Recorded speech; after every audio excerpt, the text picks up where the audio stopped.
Good evening and good day, whatever time it is for you. I'm thankful that you're here. I'm happy to spend some time with you. Hey, everyone who's already here. I'm so psyched to see you on this Wednesday evening. I was impressed by how long Kevin went tonight. If you're joining me from Kevin over at Kickin' Addictions live stream, welcome to the after party. My name's Tara. I'm your hostess for this evening. If you are not joining us from Kevin's party, he gives a heck of a meeting. He holds a heck of a meeting. If you're interested in seeing what he talks about, tune into him next Wednesday at 2 o'clock Pacific Standard Time. I piggyback off of him, so he streams until he's done, and then he gets ready to go to the gym, and I take over. That's what's been going on for the past 5 weeks or so, and I've been enjoying it very much. So let's see what we've got going on here. Megan, I saw you stop in earlier. Thank you so much for stopping in. She says, be sure to hit that like button for our girl on your way in. That is so thoughtful, Megan. Thank you so much. Maddie says, I'm your biggest fan, Tara. I love that comment. It never gets old. I love seeing that comment, Maddie. If you're just walking in, welcome to the after party. I'm so glad you're here. You know, I do have a topic to talk about tonight. So I want to hear from you. And I came up with a list. I did a little bit of research and came up with a list of things that I want to share with you. I want to hear what you all have to say about support. So I shared in my 2024 stream, the one where I talk about my goals and resolutions, if you want to call it that. I know some people have hangups or reservations with that word. I don't care what you call it a tomato. It's a goal. I've got goals for this year. And one of my goals is to build a stronger support system, meaning I need more people. I want more people in my life, or to build upon existing relationships and to create reciprocal, supportive relationships where it's a give and take. Sometimes I'm giving support, sometimes I'm receiving, but I want more people who I can have that mutually beneficial, supportive type of relationship. So I'm going to be working on that this year.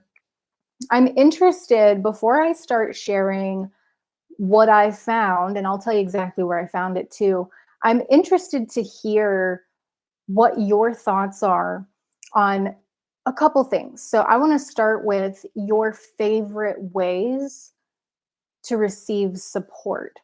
Now, I asked this question to a friend yesterday. I was really happy with the response that I got because it helps me to be able to provide the support. That's a really important part of the mutually beneficial relationship, is that I'm providing support.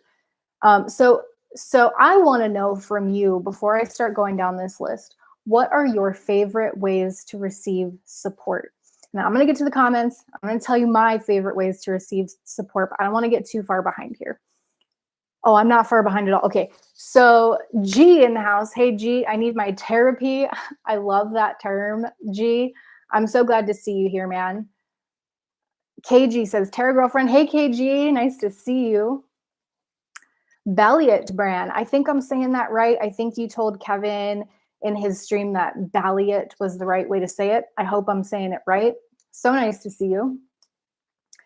Kimmy's Playhouse. Hey, Kimmy. Nice to see you, friend. Loverton says, I look forward to Wednesdays. Well, I do too, Loverton. It's we're on the same page there, and it's nice to see you here. It's always nice to see you. Anne-Marie Bliss in the house. Yo, Anne-Marie. Hello, all. I'm excited. I'm catching you early. Yeah, Anne-Marie, you usually show up a little bit later. I had to start a little bit later tonight because Kevin, I piggyback off of Kickin' Addictions live stream on Wednesdays, and he just got done. He was a marathon man tonight, and he streamed for over 3 hours. So here I am. Here you are. Nice to see you, Anne-Marie.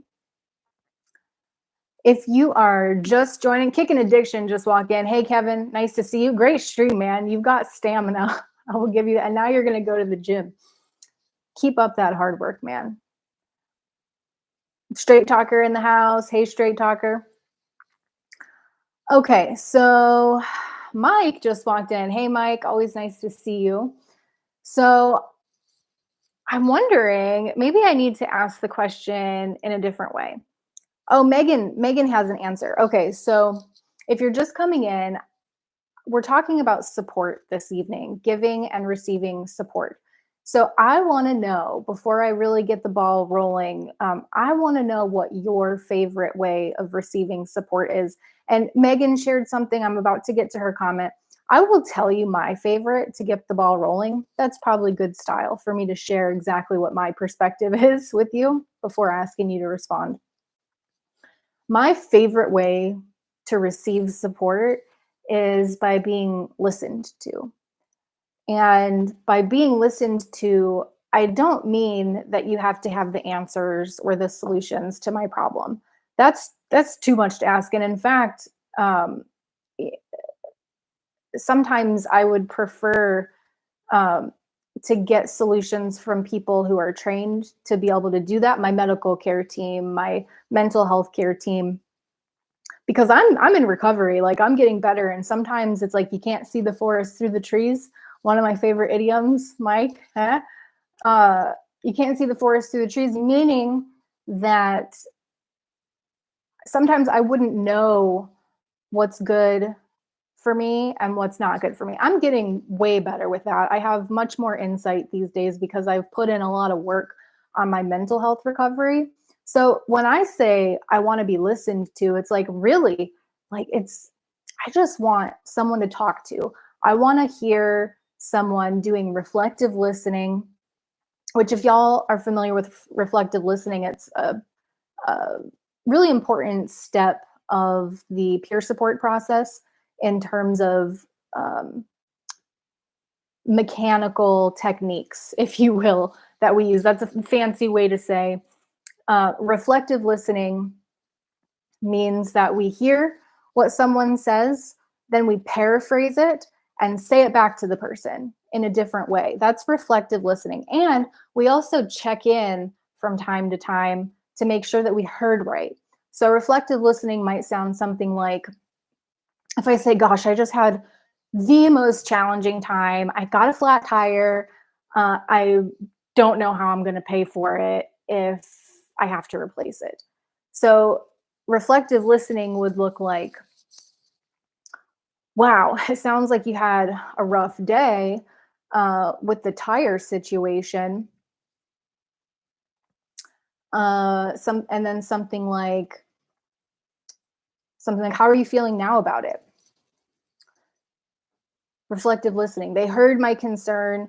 They asked me an open-ended question. That's another part of the process. I don't want to get too much in the weeds with like the process of how to provide support, but reflective listening. So my favorite way of receiving support is to be listened to. You don't have to fix my problems. You don't have to offer a solution. You don't have to come change my tire. Although it's nice, to get offers that you'll come change my tire. In that situation, some help, some support is appreciated. But I don't always need a solution. Sometimes I just need a listening ear, someone to sit there with me and hear me out with what I'm going through. So that's my favorite way of receiving support, is just talking and being listened to, really knowing that you can tell, you know what I mean? You can tell when somebody's listening and when they're not. So Megan said, my best friend and I have a code we share when we're looking for support and opportunity to vent, release. When the flag goes up from either of us, we're extra attentive and responses are faster. What a great idea, Megan. What a great idea. I need a code word with some friends. I don't have a code word right now. I have said things like SOS in text, and I get pretty quick. I've gotten pretty quick responses with those, but I don't use them often. It's like I've used them a couple times in the past year, and I have gotten quick responses. But Megan, I love your idea of having a code word. Loverton says, I'm driving, so I'm listening, but Might not be able to comment too much, just to be safe. Of course, Silverton, I would never want you to be texting while driving, but it's happy. It's happy. It's happy to have your company. Talking has been challenging for me lately, y'all. Did anybody see it the past two live streams where I was calling Awakened by the Looking Glass, I think is her channel name. I kept calling her Awake Ned. That was real stylish.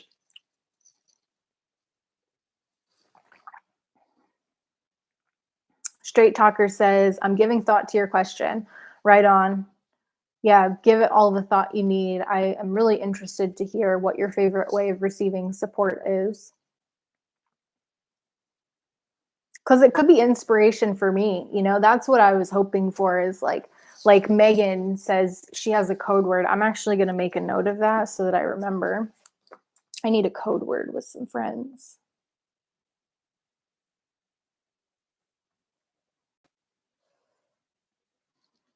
Mo in the house. Hey, Morrison. Nice to see you, friend. How you feeling tonight? We are talking about support, and I've got a nice collection of things that I want to talk about in terms of support this evening. I wanted to start off by asking what your favorite way of receiving support is. And just to get the conversation started, I had shared, and I went on a long tangent, and you can rewind if you want to hear it, but I'll just summarize it for people who are joining. Welcome. By saying my favorite way of receiving support is just to be listened to and to really know that the person heard me. A way to achieve this is by paraphrasing what was said to you in your own words and then asking if you heard the person correctly. So like, did I understand that right? Or what I'm hearing you say is da da da da da. Is that right? Brandon's recovery in the house. Hey, Brandon. So Brandon mentioned in Kevin's live stream that he is planning on going live. Brandon, feel free to let me know if you have a specific time you want to go on. Brandon said he was going to be talking about a lot of different things this evening, including Suboxone. I believe that Brandon recently stopped the Sublocade shot and is now transitioning back to Suboxone. And I think, if I'm not mistaken, that he's going to be talking about that tonight on his channel. So if that's of interest to you, feel free to go over to Brandon's recovery. If a mod could put Brandon's recovery channel, a link to it in the chat, that would be really helpful. And just so you know, Brandon has a lot of religious content on his channel too. So if you're into that kind of thing, please support Brandon. I think he would appreciate the support right now. So yeah, Brandon's Recovery is the name of his channel. Ken in the house. Hey, Ken, how's it going? See, Mike, I'm seeing that you laughed, but I don't know what you laughed at. And I wish that I could see exactly what you were laughing at.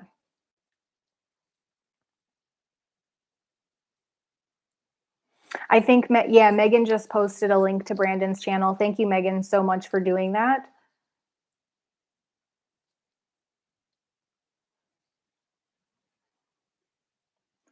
Okay, so Straight Talker says, at the moment, my favorite way of giving support is to listen to people. I know how important active listening is and how rare it can be. Yeah, Straight Talker, I think that's a great way to give support is to listen. And it happens to be complementary with my favorite way of receiving support, which is to be heard. Gonzo says, I want to see my sober community friends, but even then I still find ways to trick myself that reaching out isn't a good idea at that time. I don't have it figured out and I desperately need to. Gonzo, I can relate to this. And it's very difficult, or it has been very difficult for me to reach out also. And still sometimes I find myself wanting to say I need support. Like, so I'm going to be vulnerable with y'all here and share something that I shared with my therapist last night. Let me take a sip real quick. I've been doing better these days. And Thank God, for my therapists and my mental health care providers, ketamine treatment. I have found that since I've been feeling good enough to start live streaming the past, I think this is the 6th week now that I've been doing it. I have found that after I stream, I want more. And I told I was a little concerned about this because like you'd think that I would have had enough talking by the time I get off this stream with all the comments and everything. What I'm finding though is that this scratches a certain kind of itch, but that I want more after. I want to hear human voices after. I want to listen to what people have to say. And I even want to talk after the live stream. I just enjoy doing that with people that I care about. So, why did I start telling you that? Oh, okay. This is why. Because I have noticed the past few weeks that after I get off the live streams, I want more, but I have been hesitant to reach out because I felt like, am I being too needy right now? I literally just spent 2 or 3 hours on a stream with people. Like I need to self-care, obviously. I need to feed myself. I need to make food and eat. But then I'm like, well, I can do that while I talk. And I just want, my therapist said it's like a dopamine thing, and that I'm wanting to keep that ball rolling with the dopamine and ride out that wave. And that totally makes sense to me. So if you're ever wanting to talk after a live stream, and I've had people say, well, I didn't want to bother you. I know you were just streaming for a couple hours. You must be tired. You know what? The truth is that, like, okay, maybe I need to rest, maybe I need food, but like I want to talk after I live stream. So that's me sharing something that it's like make at first I was like, am I okay? Like I want more social connection even after this, but my therapist says it's nothing to worry about. It's actually healthy.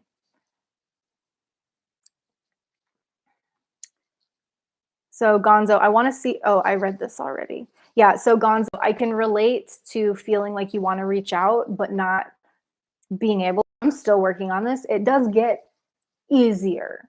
And I think that's a positive aspect of the 12-step community is that a lot of sponsors require that you call them every single day for 30 days or more. I had my sponsor had me call her every single day for 30 days, and then she let me decide if I wanted to continue calling her. And I didn't call her every day after that, but by that time I was very comfortable with reaching out to her. So I think that's a positive, like I said, aspect of 12 step is that most sponsors do require you to call them regularly, if not daily. And it gets you acclimated to picking up the phone, whether something's wrong or not, so that when something does come up, you're already comfortable.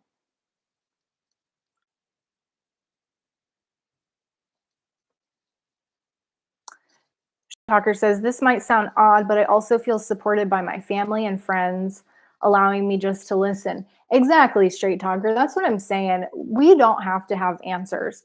Like sometimes I think as friends, it's a pro and a good call to say, this is what I think about this. Have you thought about XYZ?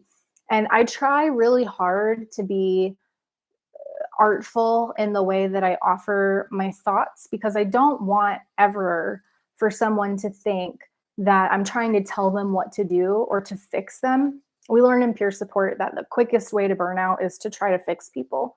And so I try to be, well, it's my job as a peer support specialist to not fix people and to provide support. I am not trained to be able to provide advice or guidance. And I actually really like that at this point in my career, that I provide support, not advice or guidance.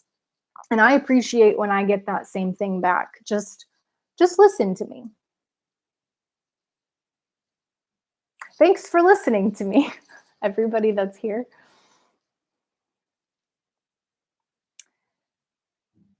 Megan says, Gonzo, our group should have a Thursday talk stream. We can all just catch up. I love that idea, Megan. And I had posted in my community tab that a few of us had been talking about having a recovery meeting on Thursdays.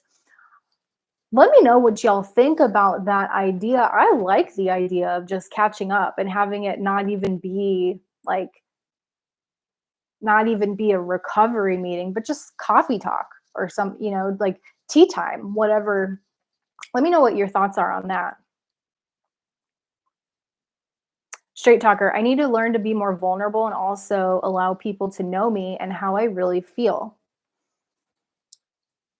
Vulnerability is a strength, straight talker. So I think it's a fantastic goal to want to learn to be more vulnerable. And what has worked for me over time is practice and starting with therapists. Yes, plural. I've had therapists. I have one therapist now, and she knows everything about me like that. I mean, not everything, but I feel comfortable telling her anything. She's earned my trust over the past year. And I think having one person that you can be completely open and honest about everything with is a really good foundational component to be able to share with other people too. G agrees. He says, meetings help me a lot. The last group chat was great. Yeah, G, you were getting down on that group chat. Towards the end, I was really enjoying watching y'all talk about your experiences, and I'm so happy to be a part of this community. I know our drugs of choice are different, and I try to show up and support my beloved opiate addicts. I love y'all so much. My addiction, I'm in recovery from drug and alcohol misuse. So maybe some of you can relate to that. We can all relate to being a slave to a substance and not wanting to be. So I really enjoyed the last part of the conversation, just watching y'all relate to each other. Thanks.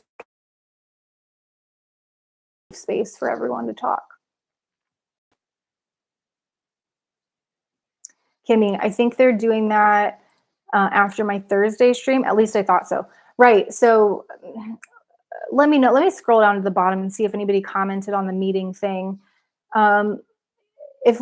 If we do a meeting, like I really wanted to, but then a lot of people were expressing a need for a break, and it's like, well, I'm not going to have a meeting by myself. So let me know your thoughts on a recovery meeting on Thursdays versus coffee time or tea time or whatever we want to call it. Rachel, hey Rachel, you're cooking, but you're listening. What are you making, Rachel? Mike's down for the meeting. Cool. People can choose to attend or not. That's a good point, Mike. Mike, what do you think? Should it be a recovery meeting or just like a hangout? We could always do a hybrid too, where it's an hour. Because I was thinking of setting an hour, like make it an hour meeting. Because these live streams, they can go sometimes 2 or 3 hours. But I was thinking of having a meeting on Thursdays that's 1 hour long, recovery meeting. And then what about if people want to hang out and talk about other stuff, non-recovery related or recovery related, beyond that hour would be a good time. But I was thinking like a structured meeting where everyone gets to share and we have a topic.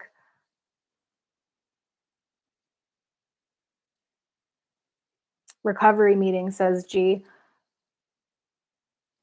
Mike says, I understand not wanting to have a meeting if you don't know who or if multiple people are going to show up. Right, exactly. Just as, because several people expressed interest, but then a lot of those people needed a break at the end of last year, which sounds so long ago, but it was just a few days ago.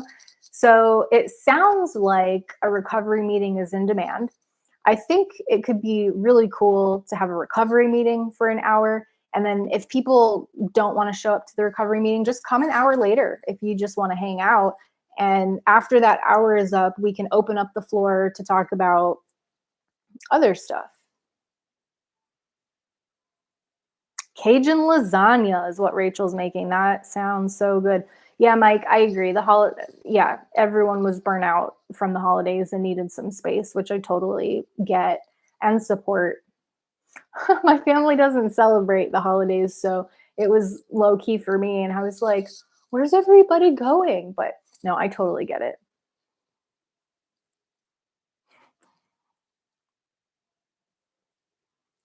Ooh, lasagna with zucchini, Cajun grill lasagna with zucchini. Yum. G, who will lead? Alternate? Great idea, G. Or great question. We've talked a little bit about this, and I was thinking, I have an AA background, as you know. A lot of you know this already. And so I was thinking it could be cool to have one person kind of take the lead on the meeting, like a secretary type of role. Um, I'm happy to do it, but I haven't been voted in or anything like that. So I was thinking for the first meeting, I could lead it, take the lead just to get the ball rolling, and then we could alternate after that. And different people, just like AA, different people will lead the meeting each week. We could even vote a secretary in or someone to spearhead the thing. However, we decide as a group that we want to do it. Yeah, G, we need a topic for the recovery part. I have a topic for the first meeting. I think it's on the leader. That's what I would propose. I mean, we need to get together as a group and talk about how we want to operate things. That's my perspective on it. But my suggestion would be, because what I've seen work before is that the leader of the meeting will pick the topic each week.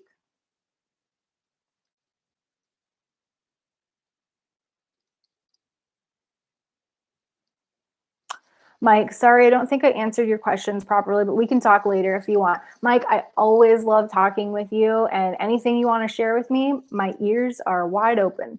I don't think that Mike and I have talked about idioms before. My ears are wide open. I don't think that's an idiom.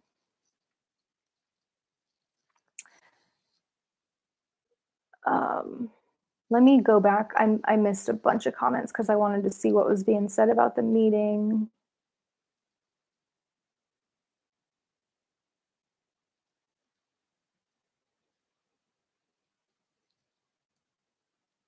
Y'all had some great comments. I want to make sure to read them.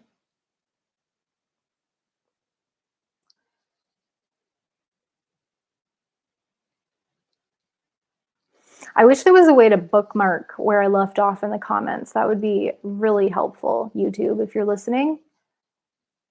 Straight Talker. Oh, I read that one already about wanting to be listened to or allowing listening to other people, I mean.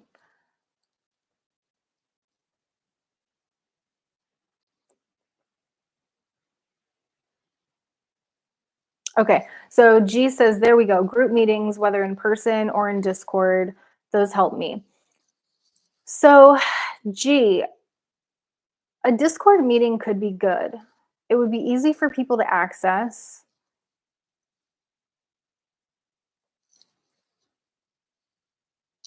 Today's Wednesday. It's the first week of the year. Why don't we meet on Discord? Let's meet in Rachel's Discord. Rachel, let me know if you're cool with that. I didn't ask you ahead of time. Why don't we meet in Discord tomorrow? I don't know what time. What time do y'all want to meet tomorrow? If you have some thoughts on that, I'm available after 3 o'clock Pacific Standard. Well, Kimmy's going to be, oh yeah, it's after Kimmy's stream. It's after Kimmy's stream. We already decided that. We had decided 5 o'clock. We don't have to recreate that wheel because we already talked about that with Kimmy. So we had said 5 o'clock Pacific Standard Time, but Kimmy, let me know if that still works for you because I know you went on at 4 o'clock yesterday. So let me see what some of these other comments say. G, there we go. Group meetings, whether in person. Yes, I read that. G, are you being concerned that you're going to be a bother if you reach out? That's a great question, Straight Talker. I wonder if G answered that. Anne Marie, I agree about being listened to. I love the code word idea. My best friend and I see each other at least once a month, and I'm going to bring that up. Yeah, I like that code word idea too, Anne Marie. That was Megan's little gem. Thanks for that, Megan. Marky, hey Marky, nice to see you as always. You've got a test coming up, friend. I think that you're going to do great on it. G says, yes, straight talker. It reminds me that I'm just as much of a junkie today as I was then. Well, we love you, G. And I think I've shared this before. I had a roommate who endearingly referred to herself as a junkie. It was like a badge of honor to her. I'm just glad that you feel comfortable sharing what you're going through with us, Gonzo, and I'm honored to be a part of your support system. Miss Heather in the house. Hey, Miss Heather, nice to see you. 5:46 you came in, so I am like 20 minutes behind the comments. I am going to try to get through these a little quicker. Straight talker, great comment. I need to remember that there is so much more to be than just being an addict. 100% agreed. I personally don't love that word. It's not a word that we use in peer support. We learn about recovery language and we try to use other words. I like substance misuse. That's what I tend to use these days. I'm someone who used to misuse substances. Feels better to me. Gee, it also makes me scared that I would be talked out of it. When I start to wonder if I should relapse and use, I've already made up my mind. I think that's very insightful, G.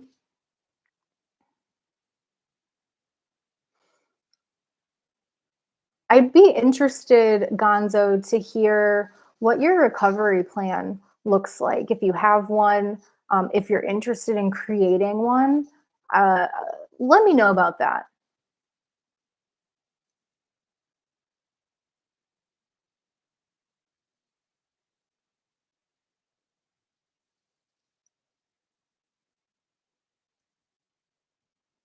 Straight Talker says, Gonzo, I think I try to stay quiet so that people don't notice me so much. For me, I think I stay quiet because I don't want people to think that I'm needy or worry about me. But that doesn't help me at all. Just makes me feel crazy. Also not a word that I want to use. It makes me feel worse. How about that? It makes me feel worse when I keep it inside.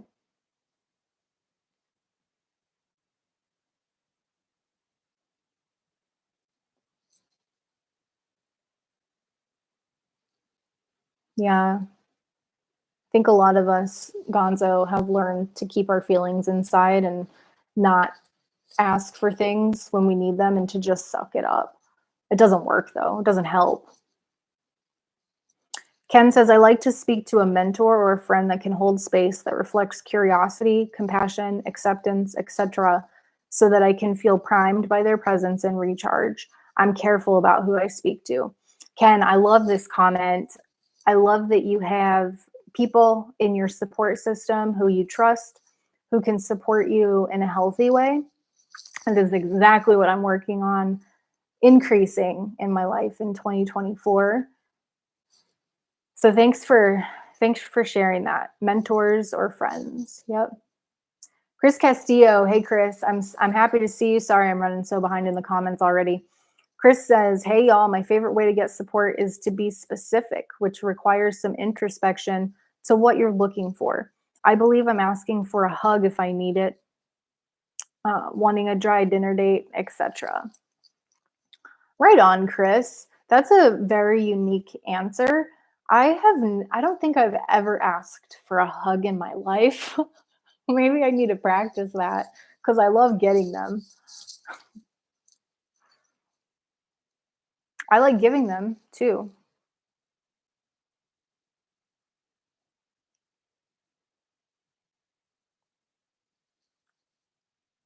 Mo, I just flashed forward to the live comments. Mo's like, I want to hear you rap, Tara. So a few of us were in Kingdom Within's Discord last night and we listened to music until, gosh, for some of us it was 5 in the morning. For me it was 2 or 3, maybe even. I don't even know. We were just jamming out, listening to music.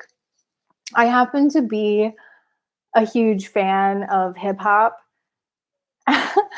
And I played a bunch of that for the people who were in the Discord last night. And it's not all I listen to. I listen to other stuff too, but I think that's where Mo's comment about wanting to hear me rap comes from, because I was just like dropping tracks that they said they never would have expected from me. It was super fun though.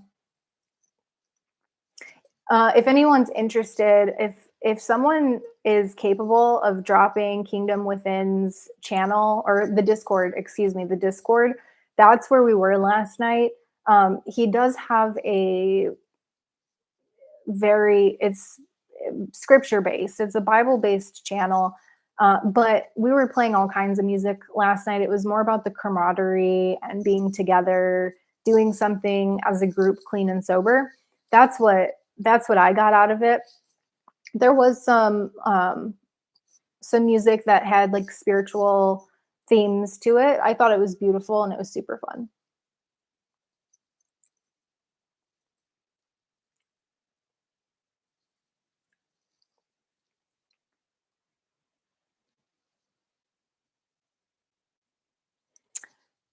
Ganon, am I saying your name right? Hey, Ganon. I've never seen you post in here before. Ganon, I hope I'm saying that right, because I butchered someone else's name the past 2 streams, like really butchered it. Ganon says, I made a song. That is super cool, Ganon. Uh, Kingdom Within and Mo Morrison, Slow Mo in the chat. Okay, so Kimmy just posted a link to Tala's Discord. That's where we have jam out sessions.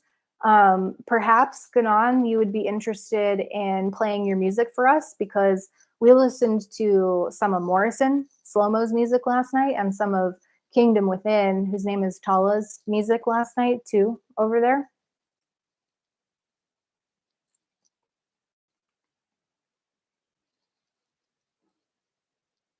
Ganon. Okay, right on. Oh, gunnin', like I'm gunning for you. Gunnin'. Gun, gun, gunnin'. Gunnin'. Okay. It's nice to see you here, Gunnin'. I don't know how many times I'm going to have to say that before I get it. Bear with me as I learn how to say your name. If I mispronounce it, I'm sorry. I'm glad you're here though, man. Or woman. Sorry, I don't know. I'm glad you're here, Gunnin'.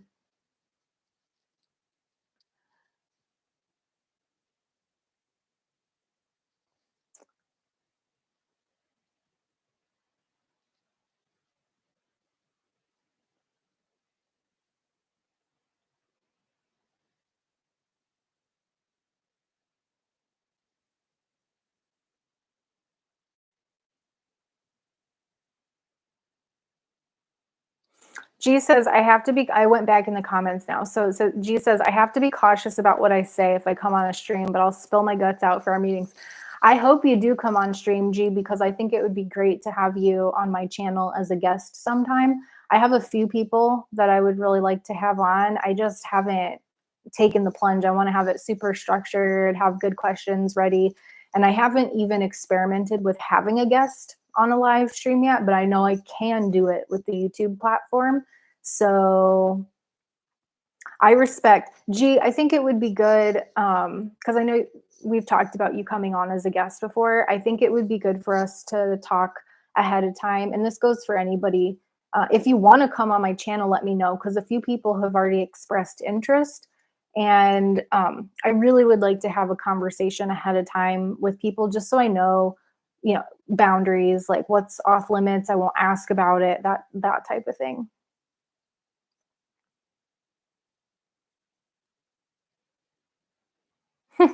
Rachel, I don't know if we're seeing eye to eye, Tara. I'm kind of on the fence. Those are some really good idioms, Rachel. It's very clever of you. Gunnan says, You have a peaceful, calming vibe. Well, thank you, Gunnan. I appreciate that very much. It never gets old hearing that. I don't always feel that way, but it's nice to know that it's received that way. Ben in the house. Hey, Ben. Still can't change your name back, huh? You're stuck for another few days. We are talking about receiving and giving support this evening. So, in the comments, there have been a lot of different suggestions for people's favorite ways to receive support. And I've seen a couple for giving. I didn't prompt for that yet, but people are loving talking about giving support too. I have a list here. I want to get caught up in the comments, but I have a list here of ways to give and receive support. I will tell you exactly where I found those online, but I want to just get to through these comments, and then I will share what I found with you. Gee, we could use whatever for that meeting. Just thought the current Discord was fine. I totally agree. I think the Discord will be a great platform. The only thing with the Discord, and let me know what y'all think about this, is that sometimes I notice if people are on cellular data, then it seems like they can get bogged up and people start sounding like robots. So that's the only hesitation I have. It makes me wonder if maybe a Zoom call would be a better way so that we're not getting cut off. But I notice when I log in on my computer, that doesn't happen to me. So if someone starts sounding like a robot, it could just be that they need to use a different device.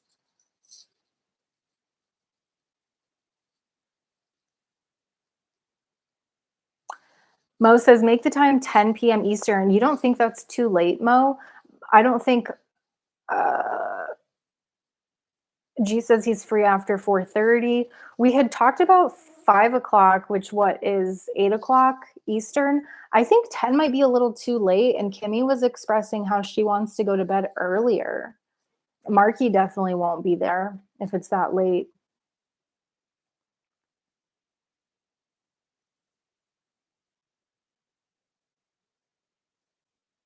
Rachel, I missed the thing with the code word. What is it? Yeah. So Rachel, you would have heard about this from me later. Megan had a great way to give and receive support or to communicate that that's necessary, and that's to use a code word. If her or her best friends use a code word in a text message or whatever messaging platform is being used, then they respond faster. I've used things like SOS in the past when it's really serious. But having a specific code word, I think, would be better than SOS because SOS sounds super severe.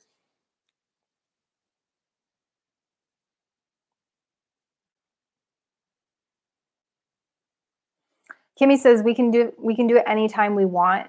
She tries to end her Thursday streams earlier than her Tuesday streams. Okay, I never noticed that. That's good to know. Mo, let's hear some dope beats, Tara. You know I'm full of those, Mo.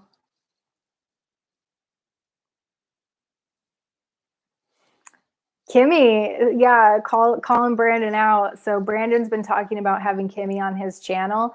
Kimmy says she was ready, but then Brandon pulled out the rug from under her, canceled it. Oh, Brandon wants to reschedule for Friday or Saturday.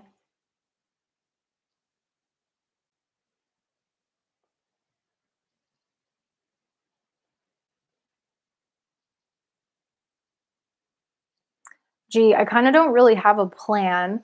Just taking my methadone. I'm going to the clinic's mandatory sessions every Tuesday. Okay. Well, those are good things to have in a recovery plan. I only recently was introduced to the concept of a recovery plan, and that was in my peer support specialist training.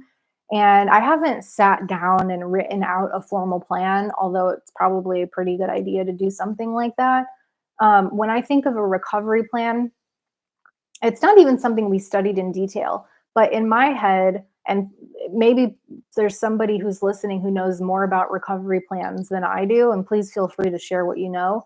I think of, all right, who am I going to call? What are my triggers? Like in what case am I going to call? Like Am I going to call the second that I start thinking I might? I think that's, for me, that's what works. Like, I don't want to wait until I have already used. I wouldn't have been able to stay clean and sober for the past coming up on 3 years had I waited until after. So it's important for me to reach out to this list of people before I get to that point. And then also for me, my journal, my therapist, like I journal first, and then and I keep a list of things that trigger me throughout the week, not just trigger me to want to get high, but things that trigger me to be upset. I'm talking about mental health triggers too. Uh, a couple weeks ago, I didn't fall asleep one night. That never has happened to me before in my life. So I wrote that on my list. I didn't actually have to write that on my list because it was the very next day and I had therapy. I was able to tell my therapist what was going on. But I think it's a good idea for me, anyways. It's been a good idea to have a general process in place to be able to say, all right, this is what I'm going to do when I'm going to do X when Y happens. To me, it doesn't have to be anything formal, but just having a plan. And it sounds like, G, you've got a good, like, you're on MAT and you're going to sessions every day. You've talked about in person meetings and these online meetings. These are all great components of a recovery plan. Gee, but that's the bare minimum. I have no plan as to what to do next, and it's not like I'm new to this. I've been to inpatient rehab, many AA meetings, and still haven't figured it out. Bro, we're all just trying to figure it out. We're all just trying to figure it out. I've been clean and sober from marijuana and alcohol, which we all know is a different beast mechanically than opioids, and I'm still trying to figure it out. So you're not alone. We're all here together.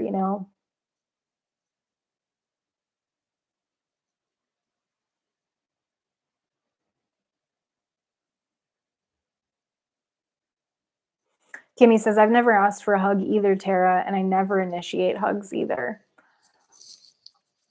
I've initiated hugs before, but it's not very often. And it's people that I really trust. Like, I gave my nurse practitioner a hug before the holidays. Um,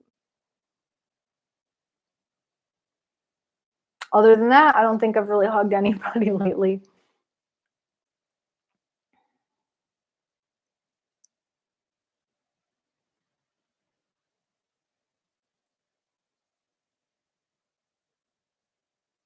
I'm going to scroll forward here real quick.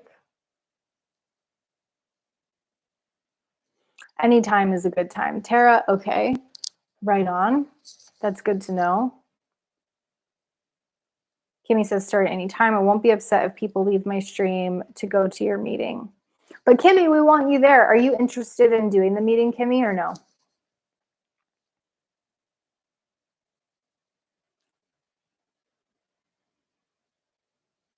Rachel, feel like when we meet in person, I'm going to make all of you uncomfortable because I'm a hugger. Big surprise. Rachel, I cannot wait to give you the biggest bear hug in the world. Ken says, is it abnormal, do you think, if I don't like hugging very much? No, I don't think that's abnormal. Everyone's so different. I don't like hugging everyone. It makes me feel really uncomfortable when people I don't know very well try to hug me.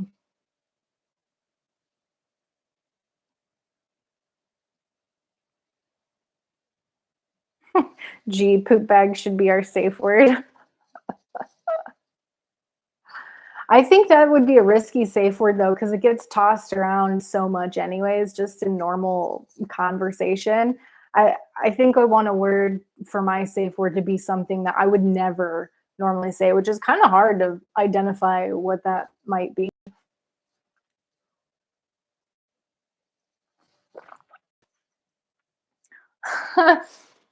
I just had a thought that's inappropriate.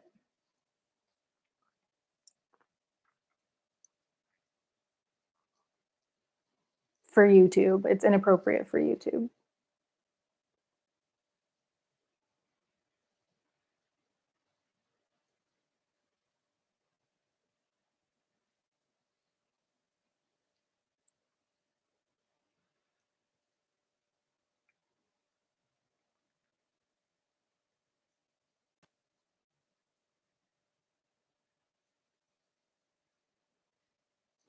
Okay, Gunnan says, cool, where can I join the Discord? And Rachel posted a link. That's right. That's what's up. Thank you for doing that, Rachel.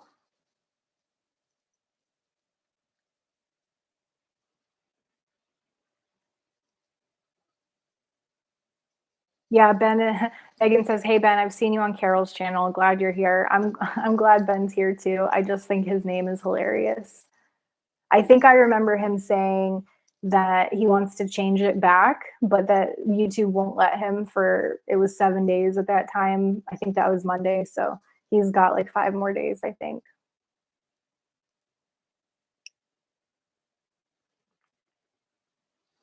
Whoops, just flash forward to the present comments.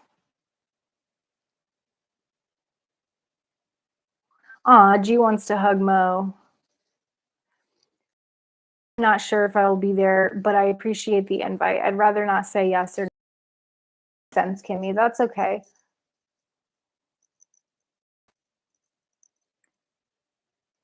Ben says yes, it's like being in the timeout corner.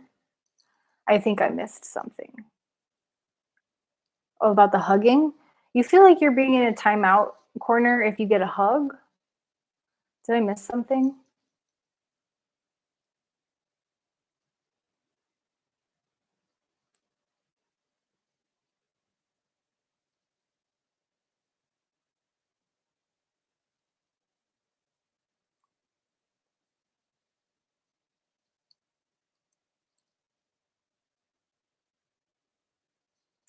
Okay. So Rev Rashim, I see that you just came in. Hey Rev Rashim, nice to see you. Welcome in. Terry, you're such a blessing to me and everyone that you come in contact with. That's such a sweet thing to say, Rev. That's a really nice compliment. Thank you very much. If you're just coming in, welcome. It's so nice that you're here. We are talking about giving and receiving support this evening. A bunch of great ways to receive support have come up in the comments already. Also, I saw some how to receive, or wait, we talked about, I prompted for receiving support. How do we best receive support? What are some of our favorite ways to receive support? I also saw some great ways of how to give support in the comments. If you'd like to type in to the chat what your favorite ways are to give support, since we focused on receiving support in the beginning, I think it would be fantastic to see what your thoughts are on that. And let me read this comment from Rachel. I'm going to share what I found here in just a minute. I want to read Rachel's comment before I do that. I do have this one cousin that's married to a weirdo, and every time he hugs me, he like touches my belly and massages it too. It's really weird. I quit hugging him and stuff. Yeah, Rachel, that would make me super uncomfortable. I don't like being touched by people unless I want to be touched by them.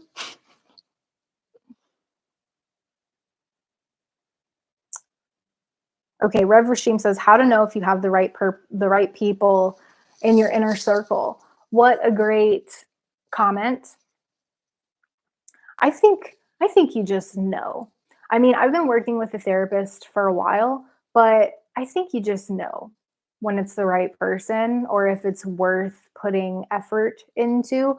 Eventually, I think the cons outweigh the pros, and it's just like, I just want to let the person go. And I might reach out to them every once in a while, but eventually it's like I'm not having my needs met. And I can offer support to people without receiving support. Like that's what I do, right? I'm a peer support specialist. I'm certainly not going to receive support from the people that I'm giving support to as a peer support specialist. In my inner circle, though, that's a separate thing. And in 2024, this is exactly what my resolution is. It is to build a stronger support system of mutually beneficial people, relationships. So I'm giving support, I'm receiving support equally. Not always that it's going to be 50-50. Sometimes it might be 30-70, and other times it might be 80-20. But the net balance, I guess, or the overall balance of things is that it's relatively equal. That's what I think. What do y'all think about Rev's comment? Like, how do you know if you have the right people in your inner circle? My shortest answer to that, because I think it's a great question, is you just know. You just know. Okay, so I did some digging and I found a few different ways to give support. 7 ways. I found this on Psychology Today. I Let me know if you're interested in the article. I'll link it in the description. If you're interested, I might just link it in the description. I should probably just link it in the description anyway because I'm reading off of it, so I should cite it appropriately. So I will link this into the description. I got this from a Psychology Today article, and the first way to give support to people in this article they listed is to check in on a regular basis. I think that's a great idea, especially with the people who I'm not necessarily receiving support from, but who I care about and want to give support to. It's important to check in with them and just let them know that I'm thinking about them. You know, hey, how's it going? Just a simple text message. They may or may not answer, and at least I know that they know that they're thought of. Number 2 is to be present. And we were talking about this a little bit earlier, where with reflective listening, like I can tell when somebody's not really listening to me. And so when I'm giving support, like sometimes I get caught up in this too. It's like I'll start, if I'm listening, like if I'm giving support, I'll start thinking about other things I have to do, or I'll get distracted. I've been better the past several months. My mental health has been improving quite a bit, especially since I started the ketamine treatment. It allows me to be more present and to give support. But I think that makes a huge difference. And let me know what you think about all this stuff in the comments as I'm reading it. So number 3 on the list of ways to give support is to provide empathy and not judgment. I really love that one. The last thing that someone needs if they're receiving support is judgment. I don't know why that has been a part of our culture, the shaming, the judgment. Not helpful, not helpful. So provide empathy. And actually, if so, this is a really great question that was asked in my peer support. I do these ongoing peer support training classes every week, and a great topic that came up was empathy versus sympathy. What do you think the difference is between empathy and sympathy? I'm going to write it down so I don't forget. And we'll see what y'all have to say. Uh-oh.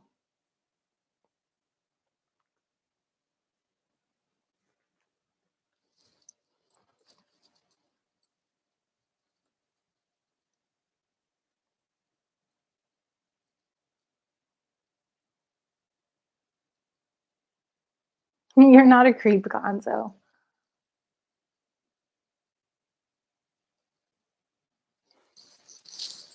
Rev, I think, well, I can't speak for all of us, but I've definitely struggled with trust issues too. I'm in recovery from PTSD and a severe depression, and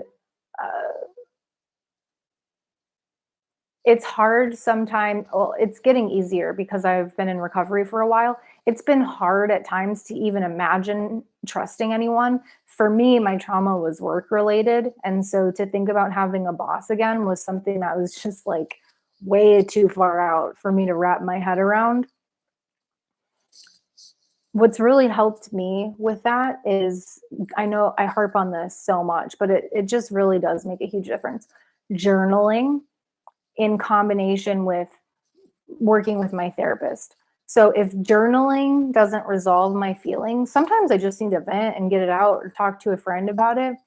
If that doesn't help, then I take what I journaled about to my therapist and she helps me process it. We use EMDR. Not a lot. In the past year, we've had about 5 EMDR sessions, and that has worked for me. But I am aware that it doesn't work for everybody. Not everybody's a good fit for it, and they need different styles of therapy. But in terms of working on my trust issues, that's what's helped me a lot. And it really has catapulted me into a next phase of my recovery, which is building the strong support system. Like I had a support system in AA. You know, it's the kind of like built in. You do have to put work into it. You have to foster relationships. My sponsor had me text 5 people every day. Now, though, that I have taken a step back from the AA fellowship, and now my focus is more here on YouTube and then also peer support. I do that and volunteer with the group in my city in person. So between those two things, I have my needs for connection I was going to say more or less. It's not more or less. I think that's an idiom. Mike, I don't know if you're still here, but I'm writing that down because I think that might be more or less. That doesn't make any sense. Anyways, I'm having my needs met in general with the activities that I'm doing. I totally lost my train of thought with that whole idiom thing. But I was in the middle of reading that list anyways, so let me finish this list. So number 4, so okay, just to recap really quick, in case you're just joining, we've got different ways to give support. This is from a Psychology Today article. We've got check in on a regular basis, be present, provide empathy, not judgment. So now we're at number 4, and number 4 is ask how to best support. And I talked about this with my therapist just yesterday, and then I looked at this article today. I was like, that's exactly what we just talked about last night, was asking the person how to best receive support, or how they best receive support. Literally saying, what's your favorite way to receive support? Which we did this in the chat, and y'all shared some really, really great insights and techniques that I want to incorporate into my giving support thing and my receiving support process. So number 4, ask how to best support. Number 5 is keep your word. And I talked about this with my therapist too. It's like, if you offer support, then it's really important to follow through and to provide that support. So keep your word. Not just with providing support, but it's like, if you say you're going to do something, follow through and do it. That's a great way to support someone. Number 5, be thoughtful. And number 6, follow up.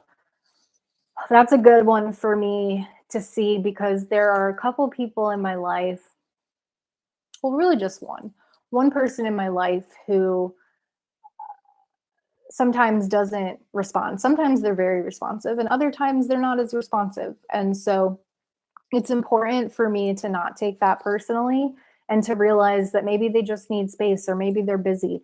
And it's hard for me. It's really hard for me to follow up if I'm not getting a response. But it's on this list right here in this article that following up is a great way to give support. And I mean, obviously, if they express that they don't want you reaching out anymore, then don't follow up. But I think this is a great list. So let's do a recap here. Number 1, check in on a regular basis. Number 2, be present. Number 3, provide empathy, not judgment. Number 4, ask how to best support. 5 is keep your word. 6 is be thoughtful. And 7 is follow up. And those are 7 fantastic ways to give support. So we'll talk about receiving support here in a moment, but I want to get caught up on the comments before we do that. If y'all have ways to, oh, if y'all have other ways to give support, I'm interested in the comments. Let me know if you have other ways that I didn't mention, or if you have a favorite way that I mentioned to give support, because we had a lot of comments about receiving support already. So now please tell me so that I can give support better. What's your favorite way to give support?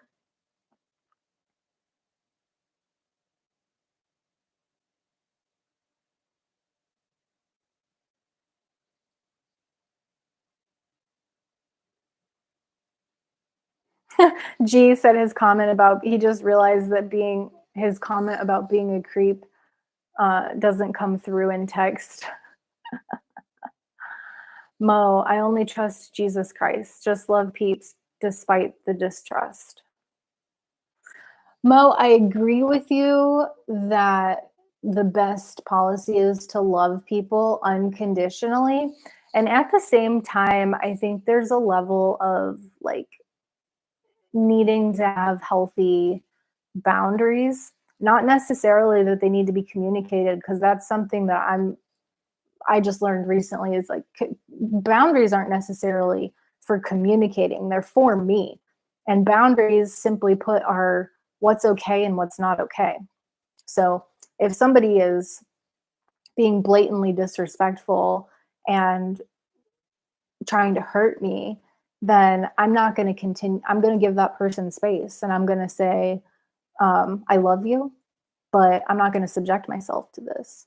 So I agree with you. Love despite the distrust. I also think boundaries are important. Miss Heather, I feel empathy is just being able to put yourself in others' shoes and be able to feel someone's pain or joy. Yes. Okay. So this goes back to the empathy versus sympathy thing. Okay, good. So I'm so glad that we're coming back to this right now. So I'm going to read that again, Heather. I feel empathy is just being able to put yourself in others' shoes and be able to feel someone's pain or joy. Okay. Mo, text jokes rarely land, yo. I don't I don't allow myself to have empathy. Is that a text joke?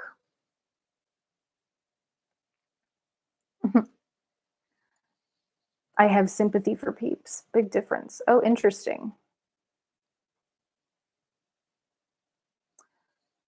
Then yeah, people confuse empathy, sympathy, and compassion. They definitely do, Ben. Rob H, because I don't want to butcher your last name, because I've butchered too many names already the past couple streams. Rob, it's so nice to see you. Welcome in. We are talking about giving and receiving support this evening, and a little side topic came up about empathy versus sympathy. So I'm reviewing the comments right now to see people's perspectives. Ben, empathy, you can go dark depending on what the person you're dealing with is feeling. Oh, empathy can go dark depending on what the person you're dealing with is feeling. Yeah, it can get pretty dark down there.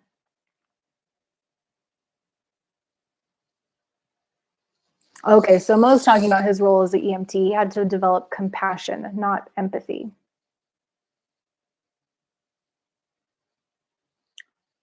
That's an interesting perspective, Mo. Ben, yes, empathy is destructive in certain places. I think empathy without boundaries. That's my thought on it. Before I don't know, maybe that's the rest of the empathy comments. Let me see.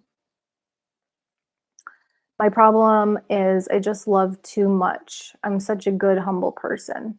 Yes, you are, G.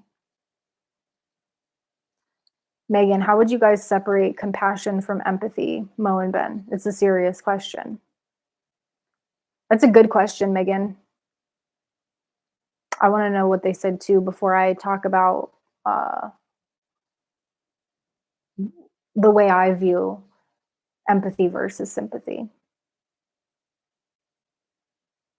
Yeah, Miss Heather, that's exactly what I was thinking. I feel sympathy is an understand. I feel sympathy is understanding, maybe with a boundary. Empathy can be draining from the wrong person, right? Empathy without boundaries is dangerous. I agree with that. Gee, I should have taken Mo's advice on text jokes never landing. All good, bro. Gee, I try to give other opiate addicts the most useful advice from my experience, but I'll never tell them what they need to do to get and stay sober. People who do that are jerks. Yeah. Yeah, nobody wants to be told what to do. Well, maybe that's not true. There's some people who like to be told what to do, but a lot of people don't like that.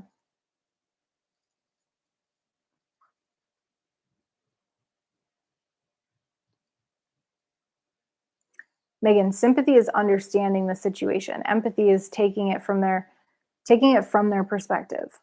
Empaths tend to get drained from taking on other people's point of view, from my understanding. Megan, totally off topic, but I'm loving that vest. I need to know where you got that. Oh my gosh, I am so embarrassed to tell you where I got this. It's so old. I got this when I was still living in my car. I think I got this in 2018. It was either 2018 or 2019. I think it was 18. And I was dating this guy at the time, and he told me they were they had matching vests at the Kmart in Mammoth Lakes, which I'm not a Kmart shopper. No judgment if you are, but it's just I don't go in there for anything ever.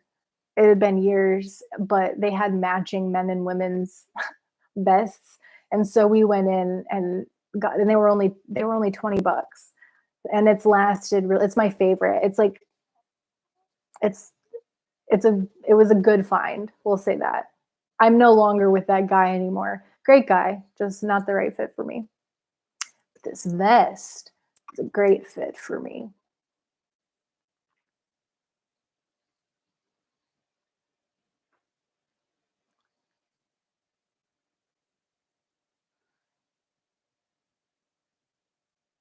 Okay, so oh gosh, the I didn't expect there to be so many comments with the empath or the empathy sympathy thing.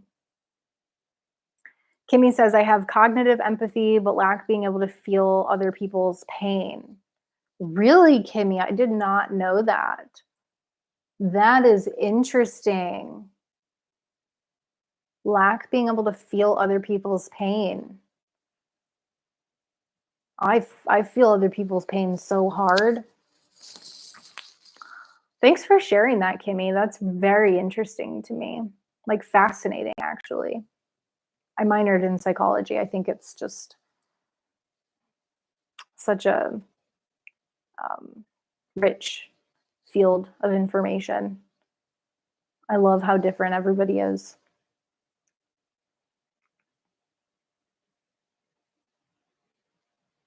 I think I missed Ben's comment. Ben says, Megan, exactly. That's the situation I found myself in. I isolated myself for the longest time because I didn't know how to deal with empathy and didn't know how to ignore it.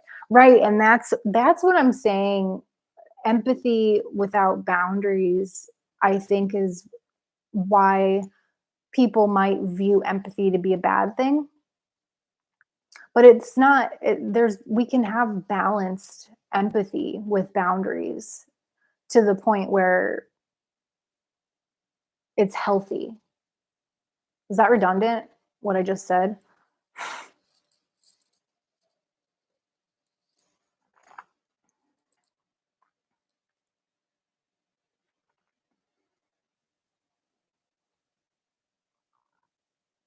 Kimmy says, so I have sympathy, but not empathy. Okay, so I'm going to say this. I know there's more comments coming in, but I feel like I will never actually get to it because the conversation is so loaded. I didn't realize it was such a loaded topic. So the way, this is just my perspective, right? Take it with a grain of salt or leave it. I respect your perspective. So my perspective is that there is a difference between empathy and sympathy. Empathy is sitting with someone through something, and sympathy is feeling for someone. when I look at it from that lens, it's like, okay, and I forever wear my peer support specialist hat. It's on me all the time. And so we talked about this in one of my training sessions the other day, how it's a different experience to send condolences, for example, or to say, I feel for you. My heart goes out to you, which I've done. I'm guilty of doing that. This training session really made me think differently about how I can handle situations. Instead of saying something like, my heart goes out to you, or I feel for you, that's sympathy. That's feeling for someone. But a more effective tool is actually empathy in terms of what the data says when we provide support. And this isn't going to be for every field. Being an EMT, for example, like Mo was talking about, and I saw someone else, I think it was Gunnan, said fellow paramedic brother, right on. I think it would be very different. Like, you have to have boundaries, empathy with boundaries, just like I think I do in peer support. The difference between saying that my heart goes out to you or I feel for you, which is sympathy, and empathy, which is I'm going to sit here with you. I'm going to climb down in this hole and just be with you. That to me is empathy. That's the way I understand it today. I think sitting with someone and feeling for someone are different. Now, is one better than the other? In terms of the way that I understand it to be and peer support, my perspective is that empathy is a more effective way to provide support. Is sympathy a bad thing? No, I don't think so. I just think that in terms of meeting someone where they are, sitting with them is a different way of supporting them that has shown to be more effective than offering words or condolences. That's just my perspective again, but I love all the different perspectives. I think it's really interesting.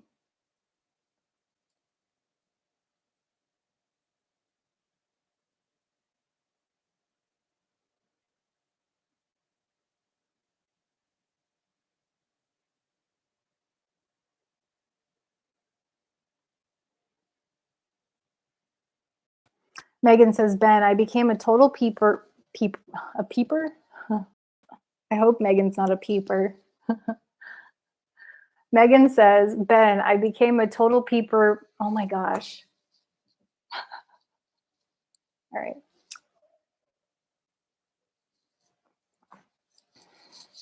Third time's a charm.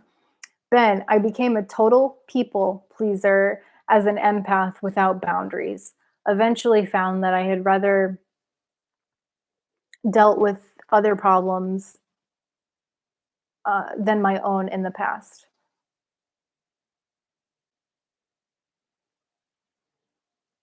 So what I'm reading from Megan's comment is that a people pleaser is an empath without boundaries, or that's one way to view a people pleaser. And I totally can relate to this. I used to be a people pleaser. They call it fawning. There's, in terms of parasympathetic responses, there's fight, flight, freeze, or fawn. Fawn has recently been added. And if you don't know, fawning, that's what I most often do myself, is people pleasing.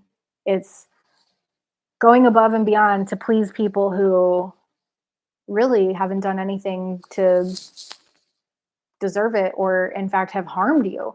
So someone does harm to me, takes advantage of me, does something mean to me, and I go into fawn mode where I'm trying to make it right. Like, I'm trying to fix it, which I'm not supposed to do. It's exactly the opposite of what I've been trained to do, but I still find myself fawning at times, especially in my past, especially before I got into recovery. That was my MO.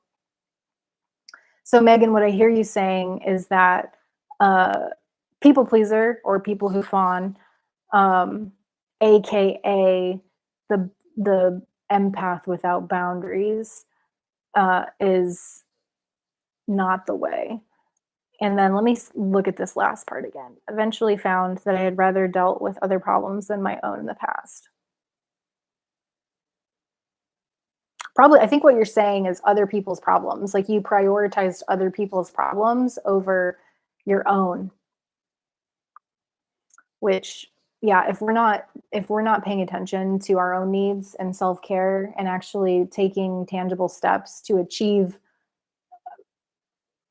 having our needs met, there's no quicker way to burn out or to be unhappy or to fall back into old behavior patterns like getting high.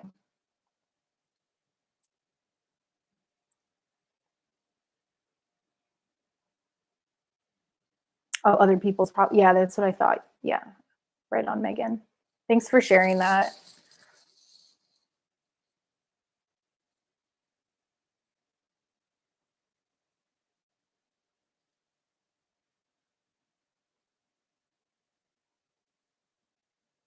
Oh, interesting. Megan says, um, Megan, yeah, just started getting into it earlier this year. I was a moderator someplace that dealt with neuroscience, and there were people there that were a huge resource. I'll bet that would be interesting.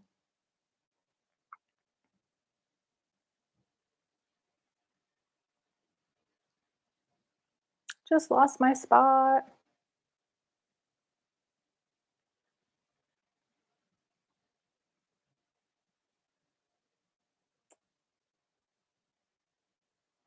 Man, y'all fired off in the comments. I was almost caught up and then thanks, Mike. That's a really nice compliment to say that we're on point today. I am loving the conversation here. Ben says, Megan, oh, yes, I hear that. I really messed up, or I was really messed up because my mother is a psychopath and as a result, a narcissist. That really messed me up growing up. Yeah, I could see how that would be a very toxic environment to be raised in, Ben. I'm glad you're here with us today. Mike says, thankful for this stream. I was on my way to a physical meeting, and I got hella physically weak, almost like I was going to pass out. I've never had this before, so I'm glad we're on here. Feels super weird. Mike, what's going on, friend? I want to hear more.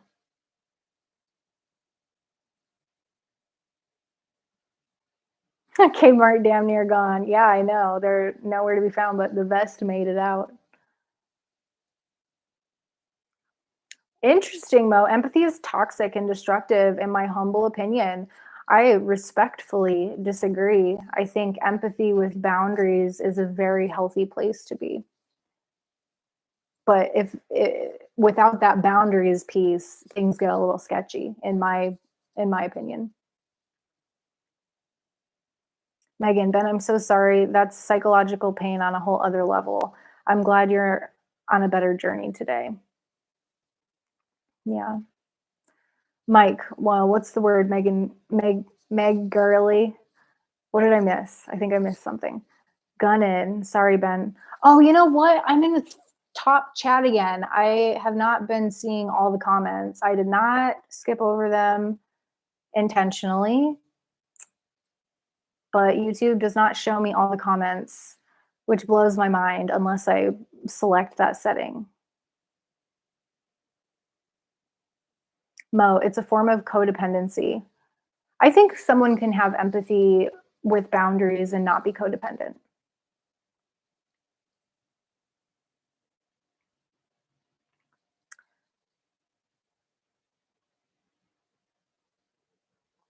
Okay, let me see what's going on currently.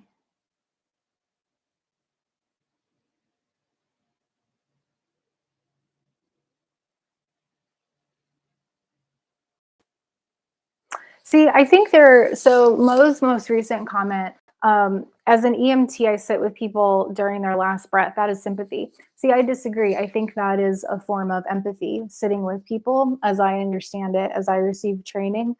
If I cross the line into empathy, feeling their pain, I'm done. It becomes unhealthy. I think you can sit with people and still have a boundary. around what you're going to allow yourself to feel and not feel. I think that's where our difference in perspective comes, is just that we're defining you're calling sympathy what I would call empathy, is what it seems like to me, which is totally fine. Like, I'm not upset about it. I'm just saying I think it's a difference in opinion, which is 100% acceptable.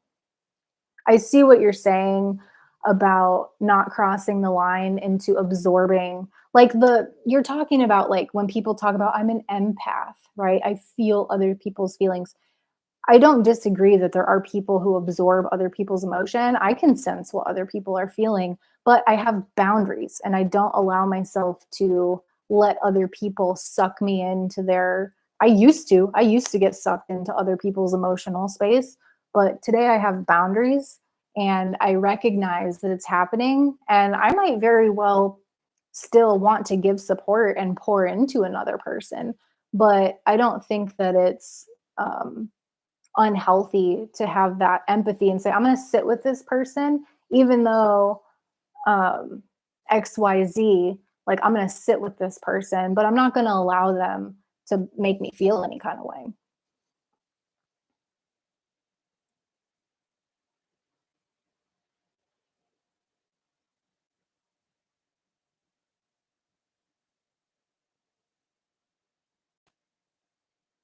My gut hot. Just felt like, yeah, when you haven't eaten in a long time, right?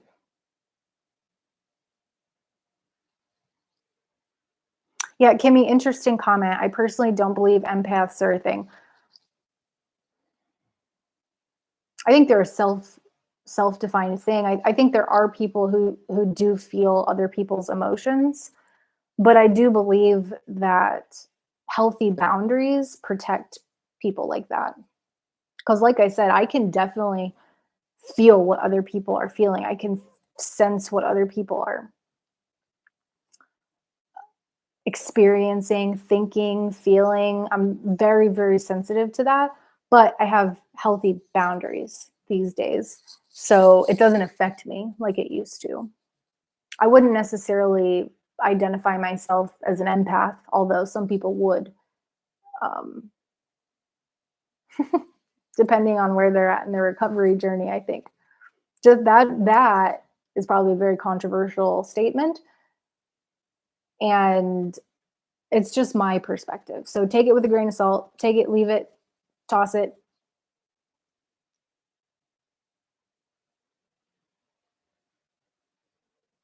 Rachel, I could see how that would be really hard, Mo. When I worked with hospice patients, I was just doing their med approvals and dealing with their nurses and stuff. So I was able to separate myself. Yeah, right, Rach. That's what I mean. Like, the separation, the boundary is important there.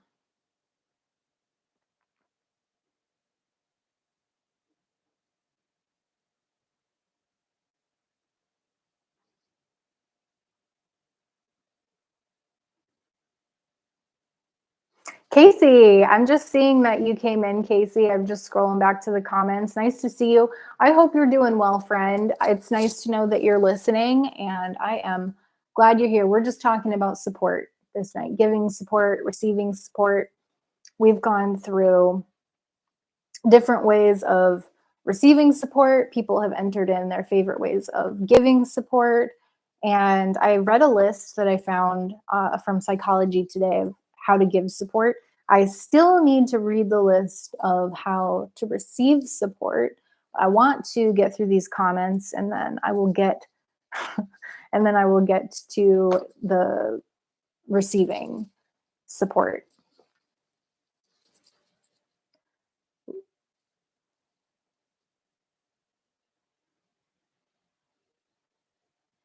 Then empaths in the wild will tend to be the people pleasers, 100%. And that's where I used to be before I found my mental health recovery.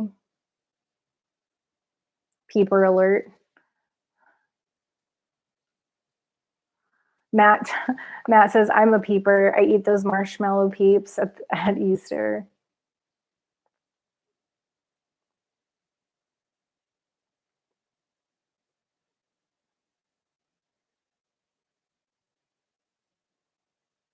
Gee, I'm codependent, been single for at least 2+ years, but I fall hard in love and the codependency thing begins.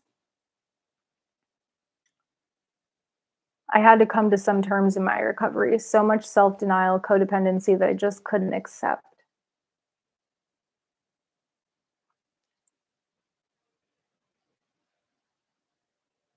That's insightful, G. I think it's great that you see that there's these things about yourself that might not be serving you.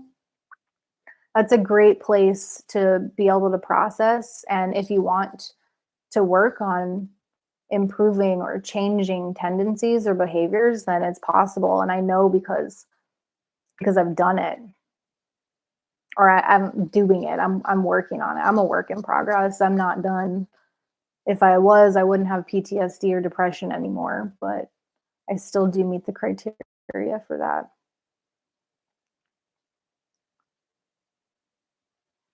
For now, anyway.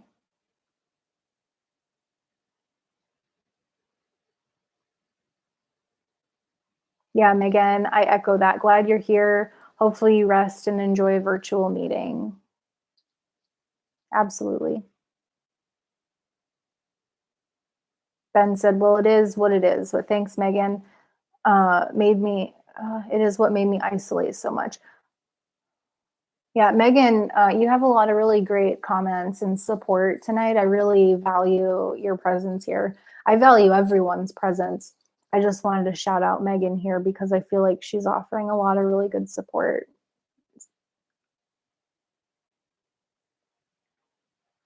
Mike says, yeah, I feel that, Ben. Not to the same extent, it doesn't sound like, but my mom can get that way for weeks at a time.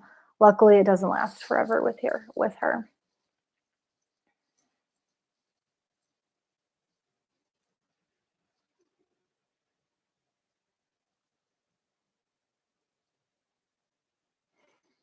I think it's really hard to